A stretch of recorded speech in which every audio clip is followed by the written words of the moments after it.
They were going to be speaking about growing your business, about digging it out of the dirt if you're a startup and you have no clue what to do with it. If you're overwhelmed, but you need somebody to help you with strategy, we're having the growth architect, Beate Chelette, here. I think I didn't pronounce the family name correctly. Chelette. Chelette. No, you did pronounce it absolutely correctly. Yes, it has emerged in the years since. Welcome, Beate. Good to have you. Thank you so much, Zorina, for having me on your show. Beate, you have an interesting story. I know that most people start with this story. How did you manage to get out of debt? Is this something you want to begin with, or what is your inspiration for the beginning of our conversation? We can jump in any way you want, Zorina. I don't have a preference one way or another. I think that a lot of times it's a great way to talk about how do you overcome adversity and how do you dig yourself out of a lot of debt, $135,000 in debt. And what is it that you have to, what are the attributes you must possess, and what's the mental attitude? And I know you talk a lot about mindset and attitude as well. How do you get in trouble, and how do you get yourself out of trouble? And the story is that I had immigrated from Germany to Los Angeles, and I was a single mom. My ex-husband was an alcoholic and a pathological liar, and I found this out a little bit too late. And then I'm a single mom suddenly with a 6-month-old daughter. And now all these disasters just keep on coming: fires, floods, riots, earthquakes. It was absolutely ridiculous. And then as I'm going through this disaster after disaster, and these are like really, really big things, September 11th, in 24 hours, my business was taken down by the planes that took down the towers, because nobody would come from Germany and go to Los Angeles and let me produce their photo shoots. I mean, nobody would do that. And so I find myself deep in debt, completely frustrated. I couldn't believe why every time I felt I turned a corner, there was somebody else with a big cast iron frying pan hitting me over the head. It's just like, and it wasn't like little things. And then I go to Germany, and my father has a stroke, but my father didn't have a stroke. My father had pancreatic cancer. And so my dad dies in only like 6 weeks. And so now I lost my best friend. And while we're at the funeral, we get a phone call from my office in Los Angeles. We've been served a notice, so now I'm also losing the house. And so as I'm standing there, there is this moment where I did not really know what else to do. And I was really angry. And I fell to my knees and I raised my fist against God. And I said, dude, if you have a plan here, this would be a really good time to fill me in, because I am out of options. I'm out of moves. I have no money. My best friend's dead. I have to figure out, where am I going to live? I don't even know how I'm going to pay for this funeral. And then I just surrendered. I let go. I let God. And I, had to come back, figure out my bankruptcy attorney to see how I was going to somehow manage to get rid of the debt, and then figure out what my next move was going to be. And then I get a letter from the White House. And in my absolute desperation, Zorina, I had written a letter to the President of the United States. So people's like, you did what? I'm like, yeah, I did. It was like pure desperation, because my mother-in-law just kept nagging me about this. Says, you need to write the President of the United States. He's your president after all. If anybody can help you, it's the President of the United States. And you just go like, yeah, wah, wah, wah, keep talking. But I did write the letter. At that time it was Bush, wasn't it? Yeah, exactly. It was George W. Bush. Yeah. And at that time, Zorina, I was like, I just gotta have to write this letter just so I don't have to have another conversation with her about it anymore. I come back, I get a letter from the White House, and it says the president sends you his best wishes. Sure. Of course, the president never saw this letter, but it put me in touch with the Small Business Administration. And because it was a letter from the White House, I was put in touch with a top dog at the office. They helped me to restructure my debt, freed up my line of credit. 3 months later, I'm break even. 18 months later, I'm a world leader in my category. Next thing I know, a Bill Gates company comes and knocks on my door and says, can you tell us how to do it? And I said, absolutely not. You want it, you buy it. They say, how much do you want? I say millions. They say, fine. And that's how it all turned. Wow. What a story. What kind of a business was it? It was a stock photography business. I was doing architecture, interior, and celebrity at home licensing. Uh-huh. I don't really know what that is, but No, and like when you buy a magazine or Uh-huh. you go to the hairdresser or you get your nails done and you flip through the magazines and then you see Madonna's house or you see Francis Ford Coppola's retreat on an island, we would be the ones who took those photos. Or you go into your home improvement store, you want to pick a color for your house, and there's all these pictures of these houses with the red roof and the blue door. We would be supplying those kinds of images. Mm-hmm. Beate, what do you attribute this to? Was it like because of the sudden hope that you got because of the letter, or was it a reawakening of something that you anyhow had in you? What was it that helped you, that propelled you forward? Yeah. You know, knowing what I know now, and if we look at the spiritual laws that rule the universe, it's kind of like a textbook case because it's about making the decision first. So I made the decision that I needed to have a business after all that happened to me that was making money while I wasn't there. So I had made the decision that I was going to build an equity business. I also had made the decision that I never wanted to be thrown out of a house ever again. So I wanted to buy my next one. That was a decision that I made. I made the decision that I wanted to potentially sell my business. And I was going to set it up with the standard operational procedures and everything so I could sell it. So these were decisions that I made. And then I acted as if I knew what I was doing, which between you and me, frankly, I really didn't. But I stumbled through the dark. There was this one moment, just to give you an idea, Zorina, on how audacious some of these things were that I came up with. So I wanted to get into a licensing agreement with the largest provider in the world, which was Getty Images, and still is the largest provider of images in the world. And they were, doing distribution deals for pretty much every stock syndication in the world. And I mean, we're talking millions and millions and millions of images in each deal. So I couldn't get a meeting. So for years, I tried to get this meeting. Finally, I got my meeting. I'm going to fly to Seattle. I'm sitting in this room with all these guys in this fabulous conference room in this great location. And on the other side of the table, it's just me, Zorina. And they say to us, well, we sure do like your collection. So how many images can you give us? And what they were expecting is a number that's like 5 million or 4 million, or at the very least, like 1 million images. And I said, 462. They looked exactly like you're looking right now. They had this slightly amused look where they didn't know if I was joking or if I was just being ridiculous. And then they, ever so gently said, well, this is really kind of not the caliber of deal that we typically get involved with. And I said, wait, not so fast. If you're looking for an agency that is just like bombarding you with lousy, miserable images so you can fill your database, I said, I don't think we are a fit. But you have to remember that my photographers are the A-listers. They photograph Madonna's house, Julianne Moore's house, Simon Baker's house, Seal's house. They do all the A-listers. They work with the A-list architects and interior designers. That they don't need to go on a shoot and take hundreds of images. I say, they take one. Mm-hmm. I said, so if you want that one, I said, then I'm the right place. If you prefer to have a mediocre photographer who gives you hundreds that are not even close to that one that I'm giving you, I said, go ahead. And so I got the agreement. Mm-hmm. And then that was what was the first deal that gave me the cash flow so I could build a business. Mm-hmm. How did you dare to approach them, or how did you get your foot in the door? I have, and I write about this in my book, Happy Woman, Happy World. So I have a rule that I invented, and it's called the Cinderella rule for working women.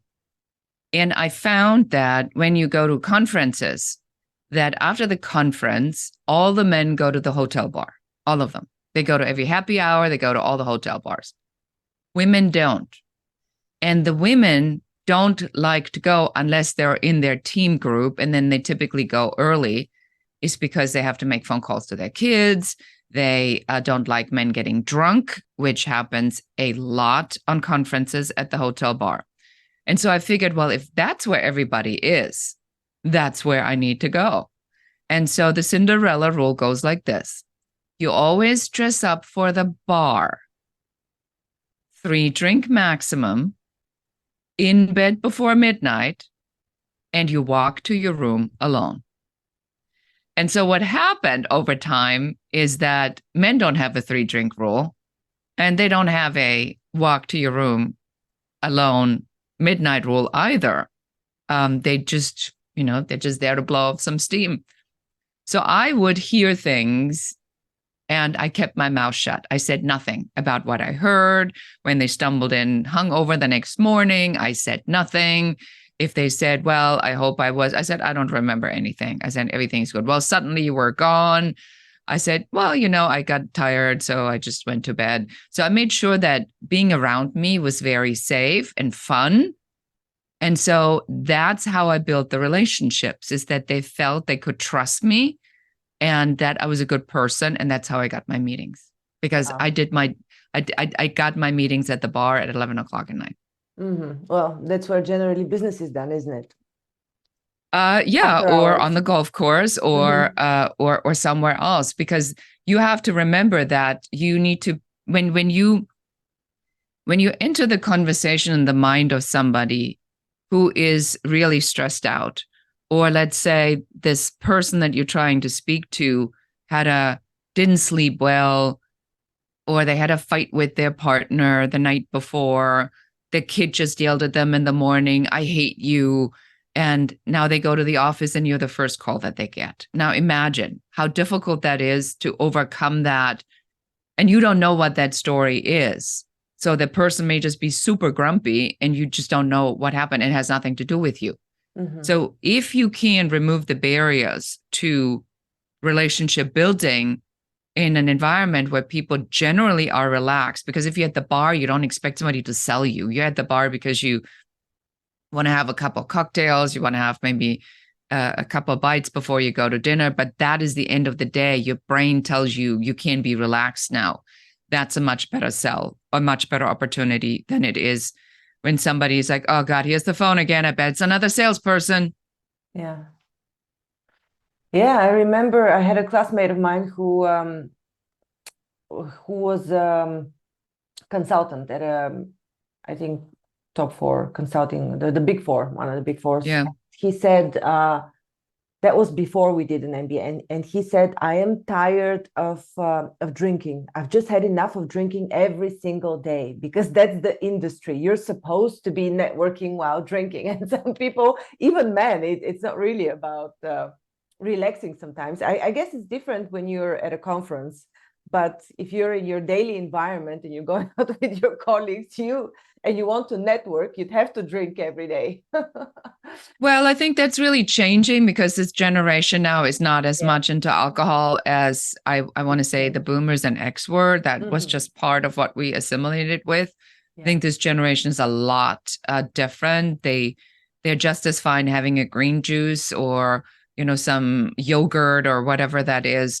So I think that's definitely changing, and the work from home has changed. So people are not automatically in the office all the time. So they're not together to go somewhere after work, because 4 people are working from home.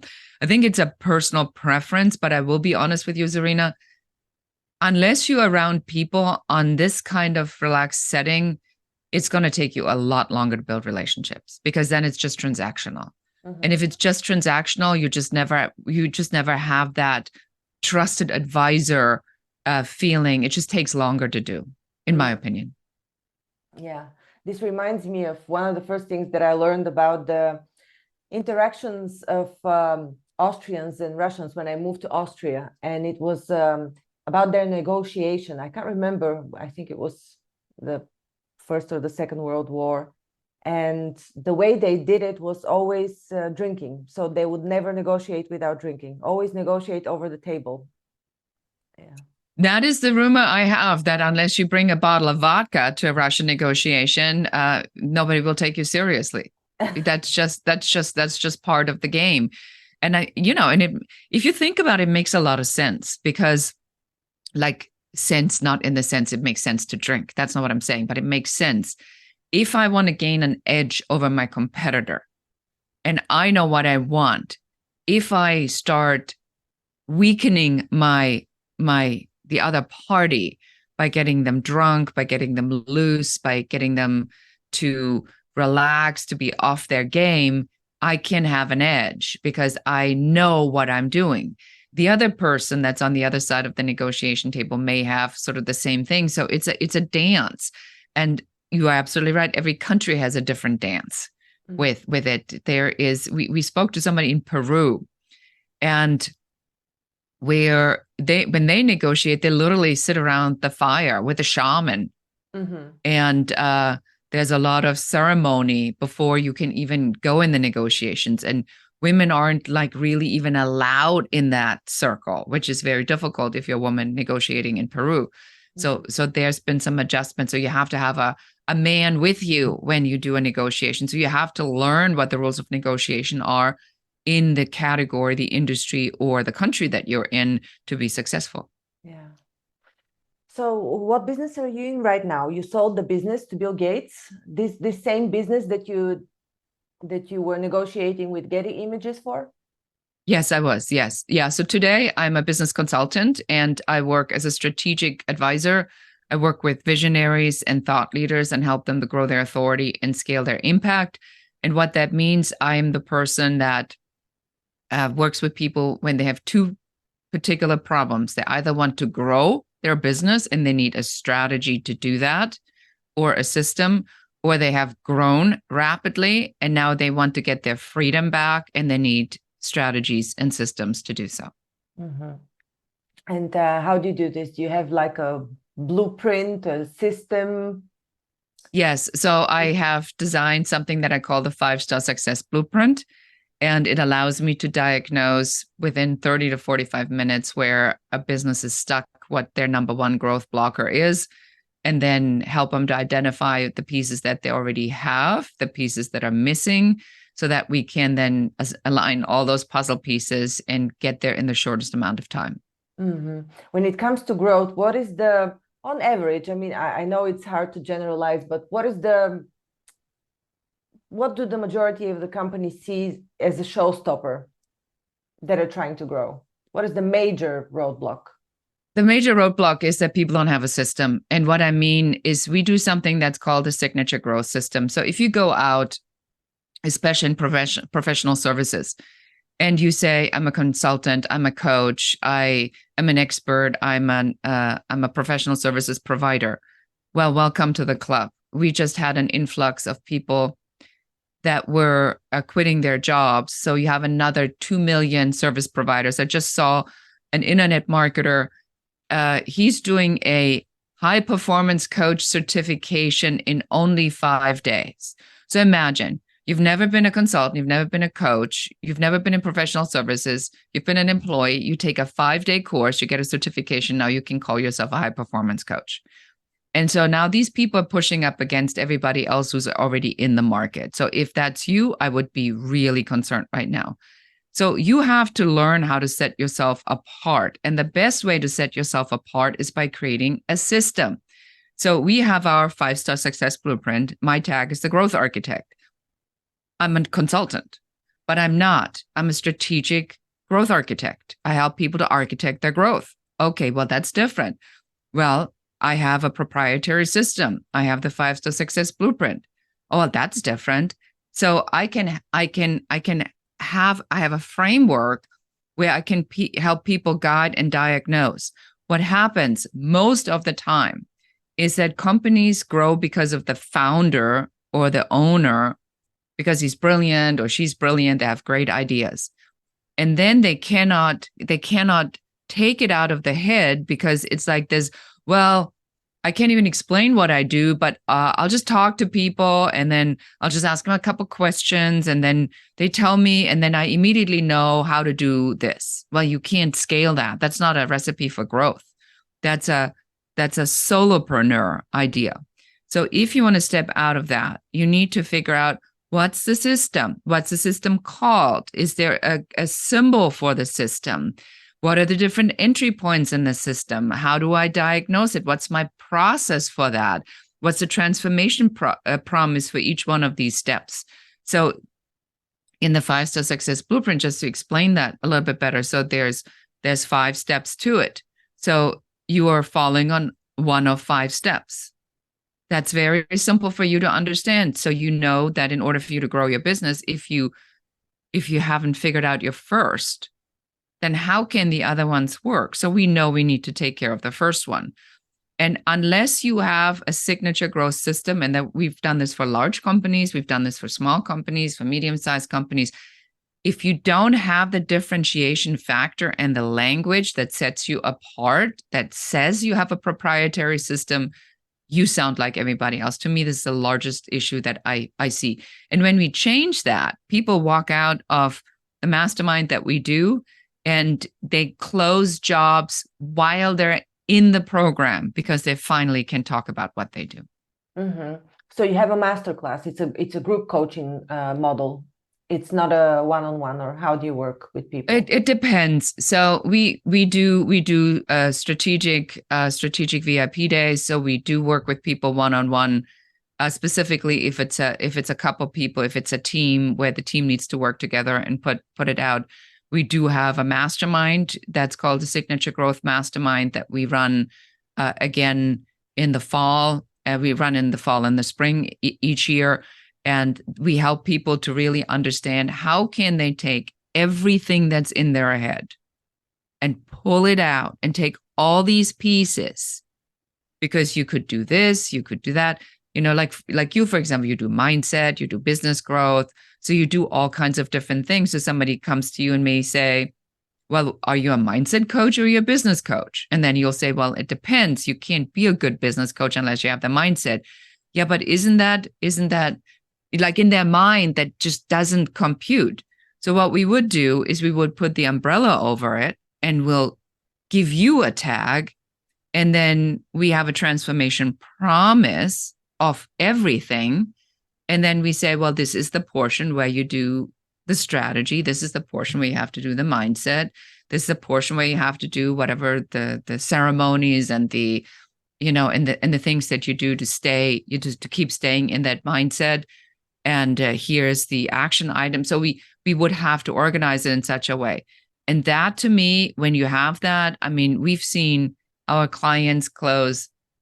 We had one person, a week later, she closed a $50,000 job. The other one closed in 24 hours, a $100,000 job. And it's all about how can you articulate what you do so somebody else understands the value that brings to them. Mm-hmm. Sounds amazing. It's probably my favorite thing to do. Mm-hmm. So the first step is actually to articulate. Is this the first step of the blueprint, to articulate your offer?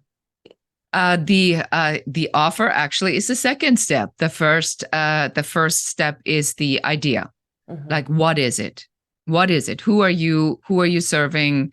What are we solving for our clients? What problems are they having? And why are you the right person to solve that? That's the first one. And then when you have that, that's when you go to the offer. And the offer then is, what do we need to create to help that person with that problem or the problems that we've just identified? Mm-hmm. Then we go to building the systems and we say, well, now that we know who we're serving, what we're selling, what do we need to build so we can automate and we can have these systems on how to sell our stuff consistently: lead generation, sales conversion, project management, handoffs, who's doing what is then the fourth piece. That's when we're building the team, because then we know who do we need to operate the systems. And then finally it comes to you as the leader, as the fifth step in the 5-Star Success Blueprint, because then who do you need to be to run the team that manages the systems, that handles the offers, that solves your clients' problems. Mm-hmm. And how long does this whole process take? Most people already have quite a few pieces in place. So I would say if somebody would come to me and say, I have, I'm very serious about this. I'm making some money, but I really want to quadruple my numbers. I would say it's going to take somewhere between 6 months to a year, because you have to build the systems too. But if somebody says, I need to build my signature growth system so I can make more sales, we do it in 8 weeks. I mean, that's all it takes. It's not that complicated. You just have to follow the process. Mm-hmm. So Beate, now that you've created this amazing profitable system and you know how to replicate your success, what is next? What excites you in your personal life or work? Where do you want to go next? I think for me, my daughter is having a baby. No? And so I am, Yeah. in a couple of weeks, actually. So we're waiting for the arrival of the little one. Mm-hmm. Of course, I'm way too young to do that, but I'm actually really excited about it. And I think for me, it is now about stepping into this next part of my life where I want to figure out the portion of, the mindset piece. I think that is what people misunderstand so often. It's a lifelong practice. It's not a one-time thing. So when you stay on it, and you have to really figure out how to change your habits. So my goal has always been, I'm here to share information. My impact is measured by the impact I help other people make. So only if I help other people make an impact do I make my impact. And that's by design, because I understand that that's my role now, is to accelerate other people's ideas. I have good ideas, but my ideas are not as good as they used to be. But I do understand how to build systems and processes and strategies. So when somebody comes with an idea, I can help them to move that forward. And, just finding that ever elusive work-life balance to say, now that I have a grandchild, how much time do I want to work? How much time do I want to spend with the child?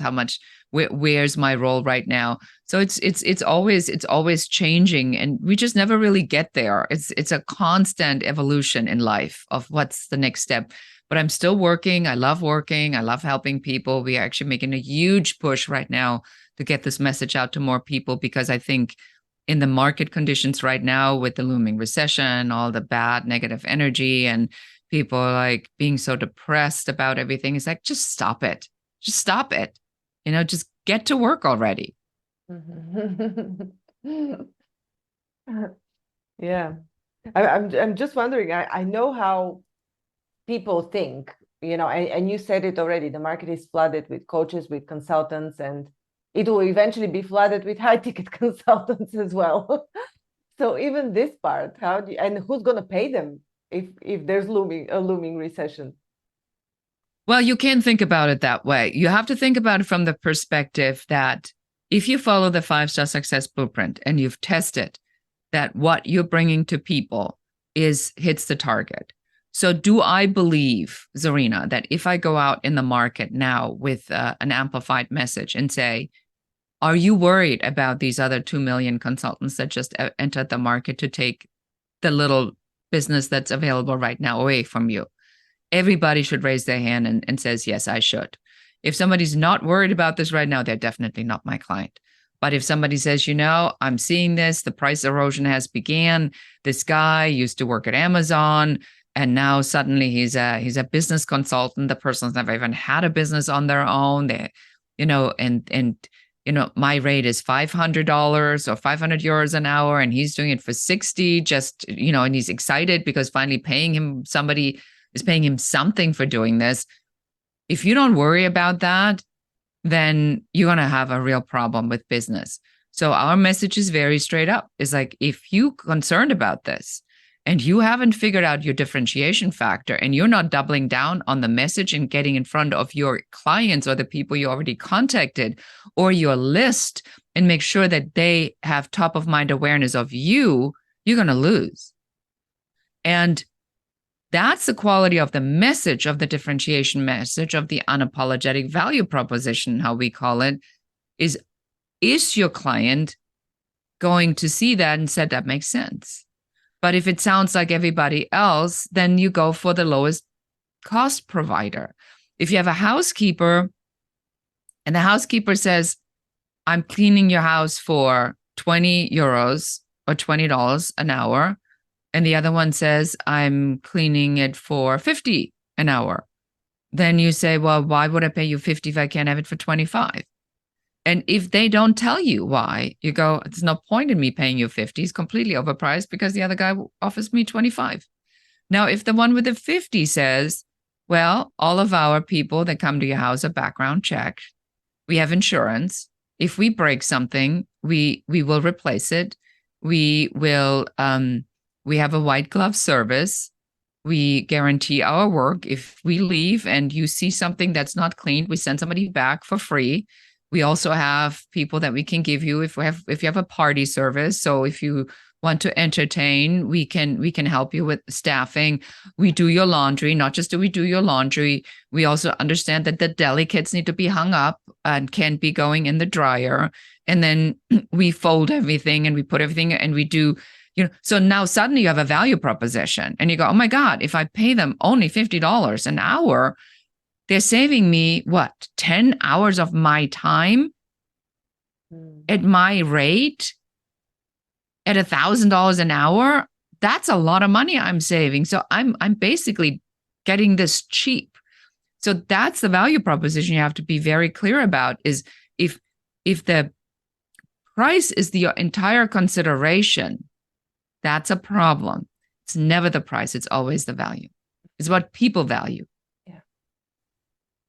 Beate, where can people find you? And do you have like a taster offer that people can get a glimpse or read something that you're doing? Mm-hmm. Yes, of course. So you can find me everywhere on social media under Beate Chelette or Growth Architect, and DM me or check us out on LinkedIn.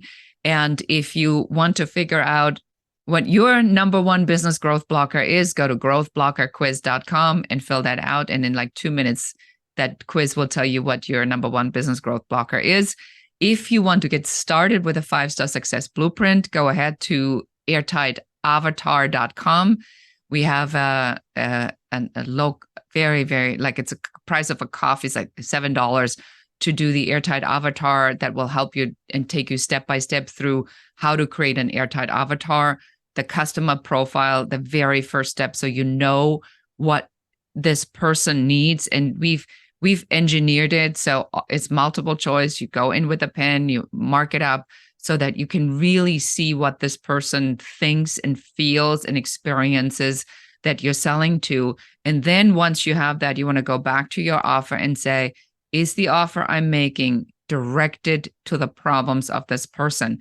And everybody who has not done this in the last 6 months has to do this now, because things have changed significantly in the minds of people in the last couple of months. Mm-hmm. Can you repeat the name of the URL again of this website? Yes, so it's airtightavatar.com and the quiz is at growthblockerquiz.com. Mm-hmm. Perfect, thank you. Well, this has been a very enlightening conversation. And also, the beginning was inspiring. It was inspiring. You have a very interesting story. Well, thank you so much, Zorina. And I would like to just give you a shout out. So for all of you listening, doing a podcast is a labor of love. So please do Zorina a favor, wherever you pick up the podcast, give her a 5-star review, write her a little comment with maybe one takeaway from this interview, and share it with one other person. Oh, thank you so much for the kind words, Beate. Thank you for listening to Grow and Learn. We hope that you found our podcast informative, engaging, and inspiring. Our mission is to help you keep growing and learning, and we hope that our conversations and insights have provided you with practical advice and useful perspectives. If you're looking for personalized support and guidance to help you achieve your personal or professional growth objectives, I offer a range of services to help. As a trusted management partner and mentor, I work with businesses in the process of transformation, looking for new streams of business, as well as M&A. With an extensive professional network of experts and mentors, I can bring on board the right person or team based on the specific needs of the company I'm working with. To learn more about the services I offer and how I can help you achieve your goals, visit my website at grownlearn.org. You can also reach out to me via email or social media. I'd love to hear from you. And if you enjoyed this episode of Grow and Learn, please subscribe to our podcast and leave us a review. Your feedback is important to us and it helps us to continue to create content that is relevant and valuable to our listeners. Thanks again for listening, and we look forward to sharing more insights and perspectives with you in the future.